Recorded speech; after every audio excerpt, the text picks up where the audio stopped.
तो चलिए देखिए हम कुछ बचे हुए टॉपिक आपसे बात कर लें जल्दी से। ठीक है, एक टॉपिक आप नाम सुनेंगे, एनसीईआरटी में थोड़ा सा जिक्र किया है, माइक्रोसोम। क्या नाम है? माइक्रोसोम। अरे सोम का मतलब मैंने कहा ना, माइक्रोसोम का मतलब, सोम का मतलब बॉडी होता है। मैंने कहा बॉडी, बायोलॉजी में कहीं भी सोम है मतलब इसका मतलब होता है बॉडी, इसलिए माइक्रोसोम को कई बार माइक्रो बॉडीज भी कहते हैं। माइक्रो बॉडीज, माइक्रो बॉडीज या माइक्रोसोम्स। ठीक है, क्या होता है? ऐसे समझते हैं क्या होता है? देखिए बहुत छोटे छोटे से स्ट्रक्चर होते हैं और सेल के अंदर सिंगल मेम्ब्रेन बाउंड स्ट्रक्चर है। Single membrane, single membrane bound structure है। ठीक है, सिंगल मेम्ब्रेन बाउंड स्ट्रक्चर है।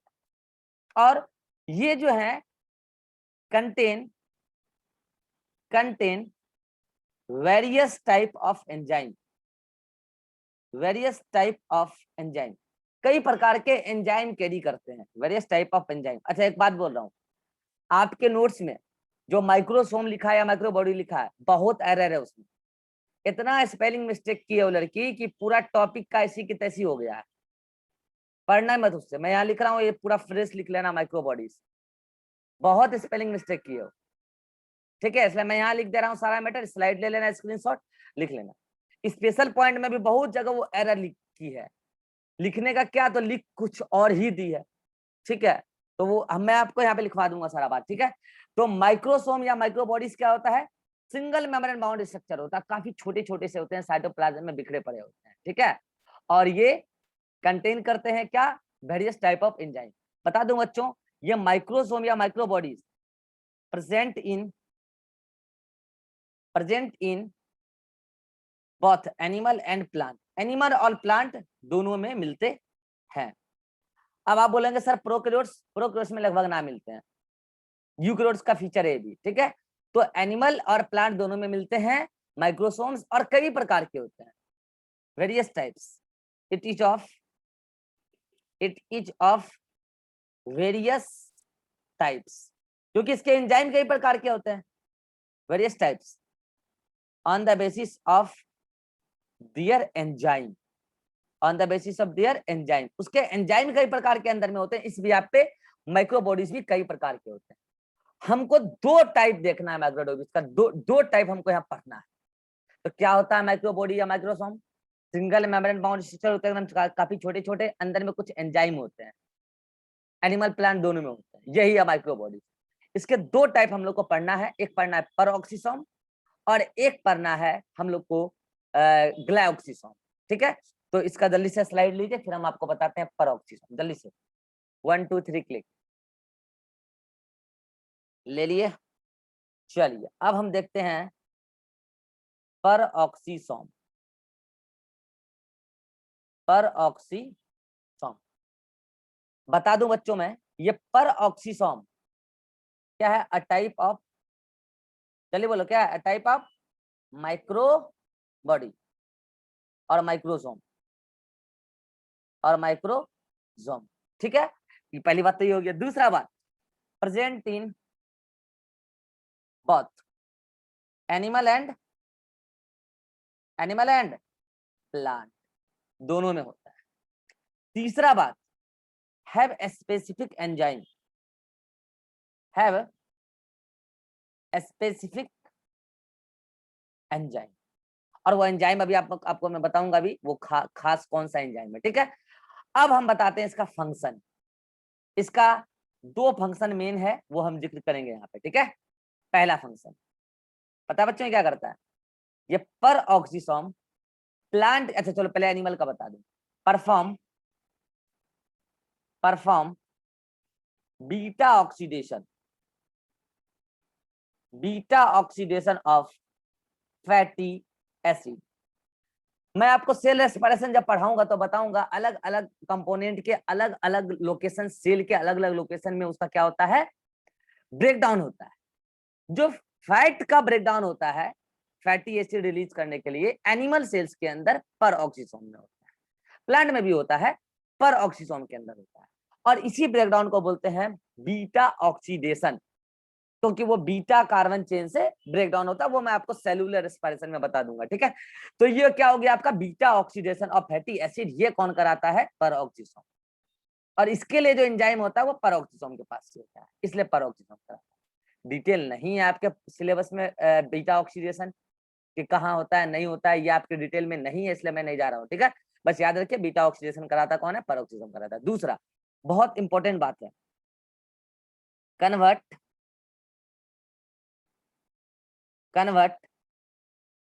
पर oxide H2O2 into water and O2। Actual में होता क्या है, दो मॉलिक्यूल ऑफ पर ऑक्साइड को तोड़ते हैं तो दो मॉलिक्यूल ऑफ वाटर और एक मॉलिक्यूल ऑफ ऑक्सीजन रिलीज हो जाता है। एक्चुअल में ऐसे ऐसे ऐसे मान लीजिए ये वाटर है, देखिए मतलब पर ऑक्साइड है, ये देखिए इधर H2O2 है, ठीक है सब। इस पे एक एंजाइम गिरता है, खास एंजाइम जिसका नाम है कैटेलेज। क्या नाम है, कैटेलेज। ये एंजाइम कहाँ होता है, यही होता है पेरोक्सिसोम। कैटेलेज इन पेरोक्सिसोम, ठीक है। तो ये क्या करता है, इस ये क्या पेरोक्साइड है, क्या है पेरोक्साइड है, ये क्या है पेरोक्साइड है। पर ऑक्सीसोम को ये तोड़ देता है, किसमें, देखिए वाटर प्लस नेसेंट ऑक्सीजन। अब बताइए सब कुछ बैलेंस हो गया, लेकिन अगर हम दो मॉलिक्यूल ले लें किसका, पेरोक्साइड का, तो बताइए वाटर का दो मॉलिक्यूल बन जाएगा, नेसेंट ऑक्सीजन का दो मॉलिक्यूल बन जाएगा, और ये दोनों नेसेंट ऑक्सीजन जुड़ के O2 बन जाएगा और रिलीज हो जाएगा गैस के फॉर्म में। तो यहाँ हुआ क्या, ये पर ऑक्साइड था टॉक्सिक, देखिए इधर से ये क्या था टॉक्सिक, सेल के लिए टॉक्सिक होता है। पता है क्यों, ये कई बार क्या करता है, फ्री आयन रिलीज करता है, फ्री रेडिकल, और वो जाकर डीएनए को डैमेज करता है, इसीलिए टॉक्सिक होता है। फ्री रेडिकल रिलीज करता है और वो जाकर डीएनए को डैमेज करता है। याद रहे तो रख लीजिएगा toxic because it releases free radical which damages sometimes the DNA, इसलिए सेल के टॉक्सिक होता है, ठीक है। तो इसको तुरंत कन्वर्ट करना है किसमें, वाटर और मतलब नॉन टॉक्सिक में। तो ये वाटर तो नॉन टॉक्सिक है ही, नॉन टॉक्सिक, और ये O2 भी नॉन टॉक्सिक है, ये भी नॉन टॉक्सिक है। तो ये जो कन्वर्जन का काम किया है, किसने किया है, पेरोक्साइड ने। उसका कौन एंजाइम, तो कैटेलेज एंजाइम ने किया है। इसी वजह मेन काम यही है पेरोक्साइड का, इसी वजह से इस सेल ऑर्गेन का नाम ही रख दिया गया पेरोक्सिसोम। जाओ आज से तुम्हारा नाम ही हो गया पेरोक्सिसोम। तो एक काम तो ये हो गया, पेरोक्साइड को वाटर और O2 में कन्वर्ट करने का काम किसका है, पेरोक्सिसोम का है। बीटा ऑक्सीडेशन करवाना किसका काम है, पेरोक्सिसोम का। एक और काम है, एक और काम है क्या, प्लांट के अंदर, इन प्लांट एक साइकिल चलता है जिसको बोलते हैं C2 साइकिल। क्या बोलते हैं, C2 साइकिल। और इस साइकिल का एक और नाम है, कोई बता सकता है जो पढ़ा है हमसे फोटोसिंथेसिस, चलिए बोलो।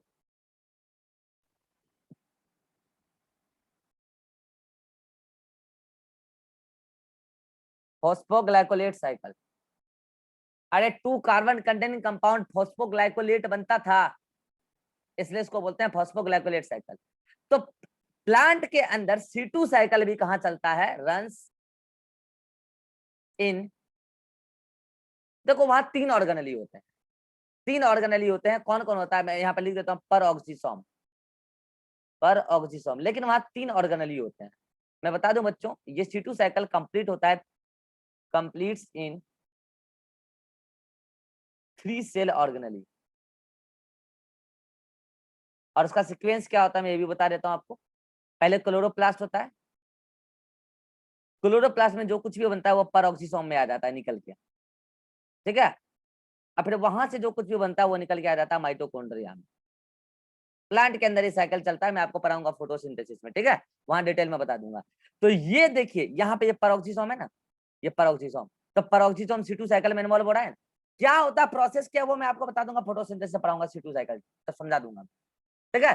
तो ये पेरोक्सिसोम प्लांट के अंदर C2 साइकिल में भी इन्वॉल्व होता है। मैं बता दूं बच्चों, इस C2 साइकिल में भी पेरोक्साइड बनता है, और उस दौरान भी पेरोक्साइड को ब्रेक करता है यही कैटेलेज, ठीक है। हार्मफुल होता है, सेल के लिए हार्मफुल होता है, तो इसको कन्वर्ट करना जरूरी है, नहीं तो डीएनए वगैरह डैमेज कर देगा सेल का, ठीक है। तो ये है पेरोक्सिसोम, इससे ज्यादा कुछ नहीं जानना, बस मुद्दा ये पता होना चाहिए कि बीटा ऑक्सीडेशन में इन्वॉल्व होता है, तो प्लांट एनिमल दोनों में है, पेरोक्साइड को भी ब्रेक करता है, प्लांट एनिमल दोनों में है, C2 साइकिल में चलता है, वो प्लांट के अंदर है, ठीक है। तो ये पेरोक्सिसोम था, छोटा सा सेल ऑर्गेनेली है, सिंगल मेम्ब्रेन बाउंड ऑर्गेनेली है। जल्दी से ले लीजिए इसका स्लाइड का स्क्रीनशॉट, जल्दी 1 2 3 क्लिक,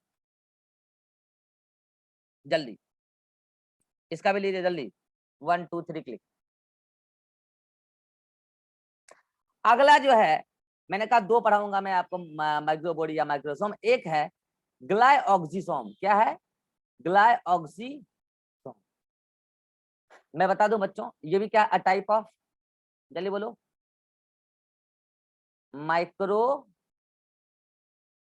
बॉडी या माइक्रोसोम। और मैं बता दूं बच्चों, ये केवल प्लांट में होता है, केवल प्लांट में प्रेजेंट ओनली इन प्लांट्स। और बच्चों ये प्लांट में भी हर जगह नहीं होता है, प्लांट में भी, प्लांट सेल्स, प्लांट में भी ये खास करके ऐसे सेल के अंदर होता है जो फैट स्टोरिंग सेल होता है, फैट स्टोरिंग सीड, खास करके fat storing cells of seed, fat storing cells of seed. कुछ सीड ऐसे नहीं होते जो फैट स्टोरिंग होते हैं। कोई एग्जांपल बताएगा एक आध? अरे एग्जांपल बताओ एक आध जो फैट स्टोर करते हैं। अरे जर्मिनेटिंग सीड तो बहुत सारे होते हैं, सारे सीड को जर्मिनेट करना है। कैस्टर, कैस्टर फैट स्टोर करता है, कैस्टर नहीं देखो। अरे कैस्टर ये मूंगफली, वो भी तो फैट स्टोरिंग ही है। ग्राउंडनट, ग्राउंडनट तो अरे जो भी फैट स्टोरिंग होते हैं ना सीड, तो उसके जो सेल्स होते हैं ना, उसके अंदर फैट स्टोर होता है। तो ये ग्लाइकोलिसिस वहां क्या करता है भाई? है ये ग्लाइकोलिसिस वहां क्या करता है? एक्चुअली क्या होता है, ग्लाइकोलिसिस के पास भी खास एंजाइम होता है, स्पेसिफिक एंजाइम। और ये एंजाइम क्या करता है बच्चों पता है? जो फैट है, कहाँ लो मैं लिख देता हूं, ये फैट है, स्टोर्ड फैट, कहाँ? सीड के अंदर। ये स्टोर्ड फैट को ब्रेक करता है किसमें? कार्बोहाइड्रेट में। किसमें ब्रेक करता है? कार्बोहाइड्रेट में। क्या जरूरत पड़ गई भाई कार्बोहाइड्रेट में ब्रेक करने के लिए? बच्चों मैं एक बार बताऊं, मान लो ये सीड है, सीड के अंदर क्या स्टोर है? फैट स्टोर है।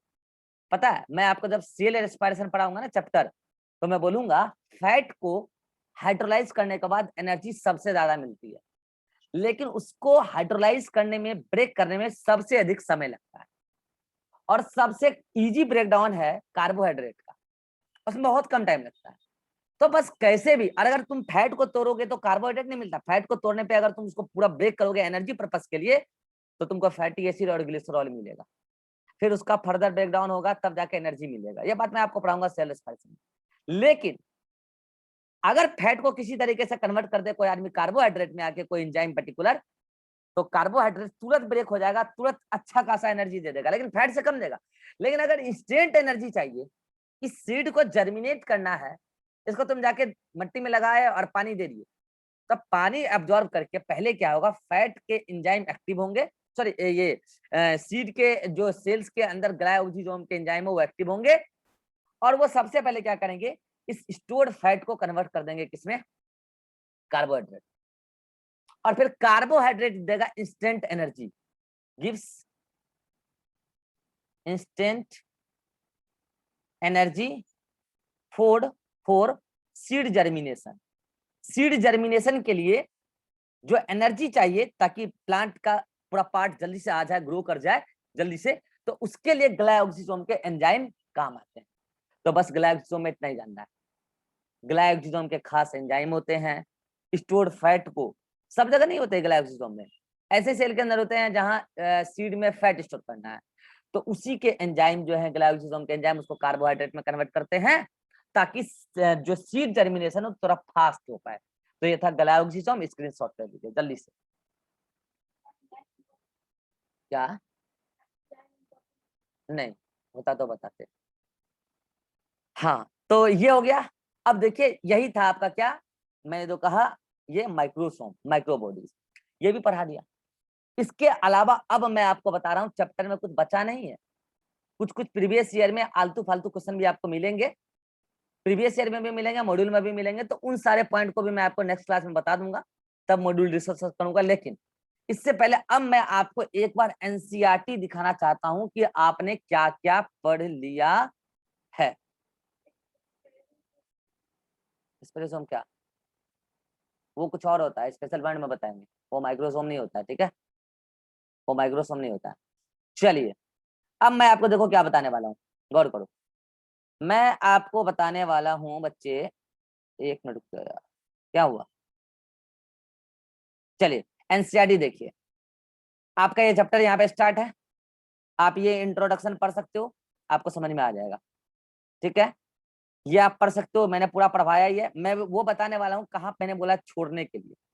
अब देखिए ये ओवरव्यू ऑफ सेल, यहां से लेकर कहां तक मैंने बोला है छोड़ने के लिए, वो अभी आप देख लेना, मैंने इसको छोड़ने बोला है, ठीक है। ये पूरा पार्ट अभी, अरे यार क्या हो रहा है, ये पूरा पार्ट अभी नहीं पढ़ना, ये भी ये मैं आपको कल बता दूंगा, ये पूरा पार्ट अभी नहीं पढ़ना, नहीं पढ़ना, नहीं पढ़ना, नहीं पढ़ना, नहीं पढ़ना, रुक जाओ रुक जाओ रुक जाओ, हाँ नहीं पढ़ना। तो यहां तक आपको, कहां तक, यहां तक आपको नहीं पढ़ना है। तो फिर बोल रहे हैं छोड़ दिए क्या, नहीं छोड़े नहीं, ये आपको हम पढ़ाएंगे मोनेरा में, प्रोकैरियोट मोनेरा में पढ़ाएंगे। और उस टाइम मुझे याद दिला दीजिएगा कि सर मोनेरा में पढ़ा तो दिए लेकिन एनसीईआरटी पढ़ने बोल दीजिए, याद दिला देना, नहीं तो मैं भूल जाऊंगा। मैं मोनेरा जब पढ़ाते हैं तब ये पढ़ लेना होता है, ठीक है। तो ये मोनेरा मतलब जब प्रोकैरियोट पढ़ाऊंगा तब आपको पढ़ना है, इसके आगे आपको ये पूरा पढ़ लेना है, पढ़ लेना है, पढ़ लेना है, ठीक है। अब देखो आप यहाँ ये डायग्राम अब आप देखोगे ना, आपको आराम से समझ में आ जाएगा। देखो यहाँ पे ये वाला डायग्राम आप देख पा रहे हो, ये प्लांट सेल का है, ठीक है, ये एक प्लांट सेल का डायग्राम है, आप देख लो।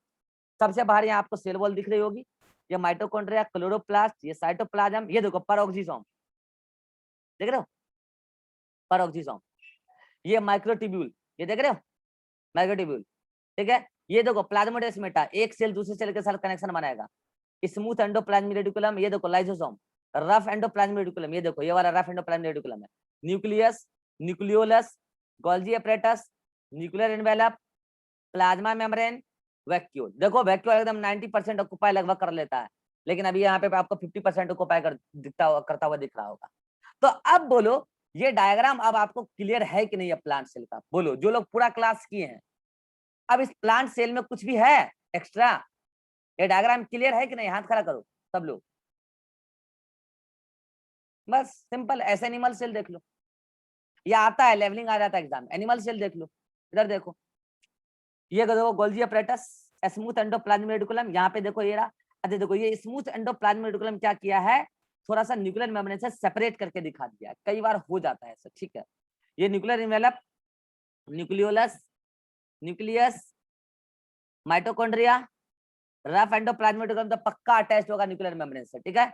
लाइसोसोम देखो एक से अधिक माइटोकॉन्ड्रिया है, पेरोक्सिसोम, ये देखो सेंट्रियोल, प्लांट में नहीं था, देख रहे हो, प्लांट में नहीं होता सेंट्रियोल, सेंट्रियोल का पेड़ देख पा रहे हो यहाँ पे, देखो एक ये एक ये 90 डिग्री में अरेंज होते हैं, ठीक है। ये सेंट्रल पेयर हो गया, प्लाज्मा मेम्ब्रेन हो गया। अब ये क्या है माइक्रोविला, ये आपको एनिमल टिश्यू में मैं बता दूंगा, सेल मेम्ब्रेन का मॉडिफिकेशन है, वो एनिमल टिश्यू में बता दूंगा मैं, ठीक है। तो ये हो गया आपका एनिमल सेल प्लांट सेल का डायग्राम। बोलो एनिमल सेल सभी को क्लियर है।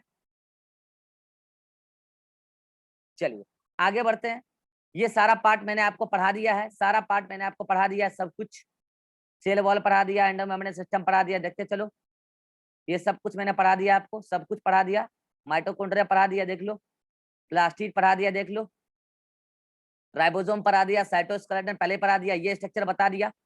अब कई लोग कंफ्यूज होते हैं सर यहाँ पे चादर कंटिन्यू नहीं किया है, कोई बात नहीं है, कई बार कंटिन्यू हो भी जाता है, कई बार कंटिन्यू नहीं होता है, चादर तो चादर है, शीत है, और क्या है, शीत है। तो ये हो गया आपका, ये सब मैंने पढ़ा दिया। ये देखो रियल डायग्राम ऐसा, ये है आपका कहाँ का पता है, इलेक्ट्रॉन माइक्रोस्कोप के अंदर अगर देखोगे तो ऐसा ही दिखेगा, और उसी को हम देख के स्टडी करके ऐसा कॉपी पे बनाया हुआ डायग्राम है। ये एक्चुअल में माइक्रोस्कोप का जो सेक्शन है ना, उसका फोटो यहाँ पे आपको चिपका के दिखा दिया, लिखा भी होगा डायग्राम में नाम, देख लो, देखो लिखा है ना इलेक्ट्रॉन माइक्रोग्राफ। माइक्रोग्राफ का मतलब क्या, जो इलेक्ट्रॉन माइक्रोस्कोप में दिखा, ठीक है। ये हो गया सिलिया फ्लैजिला, क्या हुआ, कहा में, अरे यार सब कुछ नहीं दिखेगा ना उसमें माइक्रोस्कोप में, सिलिया फ्लैजिला हो गया, ठीक है। उसके बाद ये सेंट्रियोल हो गया, आज पढ़ा दिया सेंट्रियोल, सेंट्रोसोम, न्यूक्लियस पहले ही पढ़ा दिया है, ठीक है। क्रोमोसोम वगैरह पहले ही पढ़ा दिया है। देखो माइक्रो बॉडी जहाँ पे दे रखा है, छोटा सा नाम केवल दे रखा है, देखो दिया many membrane bound minute vesicles, छोटे छोटे से वेसिकल ही होते हैं, कॉल्ड माइक्रोबॉडीज, इसी को माइक्रोसोम भी कह देते हैं कई बार, that contain various enzyme are present in both plant and animal cells. मैंने बता दिया, दो नाम बताया, पेरोक्सिसोम और ग्लाइऑक्सीसोम। ठीक है, पेरोक्सिसोम दोनों में, ग्लाइऑक्सीसोम केवल प्लांट में। ठीक है, तो यहाँ आइए समरी पढ़ लेना, समरी पढ़ लेना पूरा, समरी पढ़ लेना पूरा। और अब यहाँ जाके आपका ये चैप्टर समाप्त हुआ। तो मैंने इस चैप्टर में जहां तक बोला है नहीं पढ़ने के लिए, वो अभी आप पढ़ के अगर डाउट पूछोगे तो मैं नहीं बताऊंगा, क्योंकि वो चीजें मैं प्रोक्रिएटिव में पढ़ाता हूँ, इसलिए मैं पहले बोल दे रहा हूँ।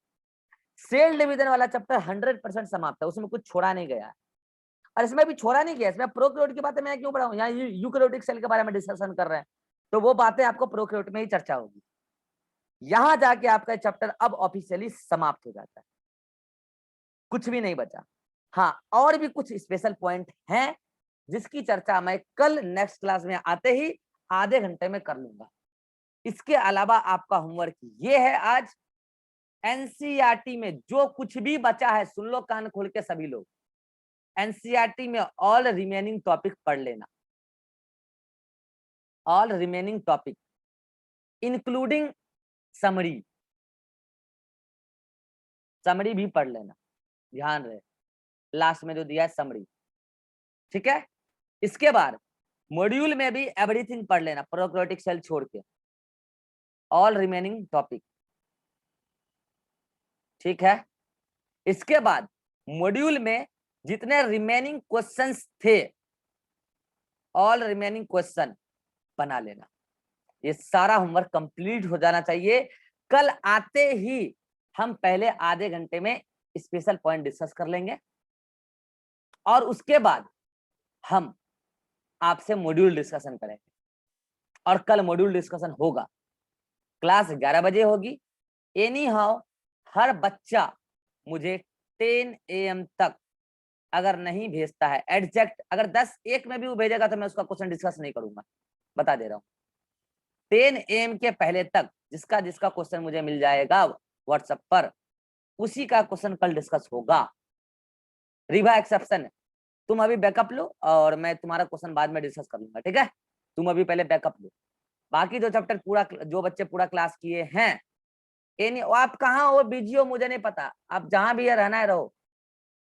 मैं उसमें बिजी था, उसमें आप रहो, मुझे नहीं पता ना, मुझे आगे बढ़ना है। सिलेबस खत्म नहीं होगा, आप मानोगे क्या कि मैं आपकी वजह से रुका हुआ था इसलिए सिलेबस पीछे हो रहा है? ऐसे थोड़ी होता है, मैं तो बढ़ता ही रहूंगा। और ऑनलाइन का अच्छा फायदा है, आप 10 दिन छुट्टी मारो तो महीना दिन छुट्टी मारो, वीडियो देख लेना, जाओ घर जाओ, वीडियो देख लेना, घर जाना है जाओ, आराम से आना लौट के, मुझे कोई आपत्ति नहीं है। लेकिन मैं आगे बढ़ता ही रहूंगा। कल मॉड्यूल डिस्कशन होगा, मतलब होगा एनी हाउ। और परसों आपका टेस्ट, परसों आपका टेस्ट होगा, यानी कि परसों कितना तारीख हो गया, 30 को आपका टेस्ट होगा। और देन 1 तारीख को, 1 तारीख को आपका क्या होगा, 1 जुलाई वो आपका स्टार्ट होगा बायोमोलिक्यूल, हम पढ़ेंगे बायोमोलिक्यूल। सारे होमवर्क हो जाने चाहिए, और कल हम करेंगे डाउट डिस्कशन भी मॉड्यूल का, तब हम पढ़ेंगे, टेस्ट के बाद पढ़ेंगे बायोमोलिक्यूल। ठीक है, चलिए, अगर किसी को कोई समस्या है तो बोल सकता है, एक एक करके मैं पूछ लेता हूँ। Abhishek? No sir. Atique? No sir. ईरान? Ribha? No sir. Naveen? No sir. Shivanand? No sir. चलिए होमवर्क कीजिए, फिर मिलते हैं नेक्स्ट क्लास में।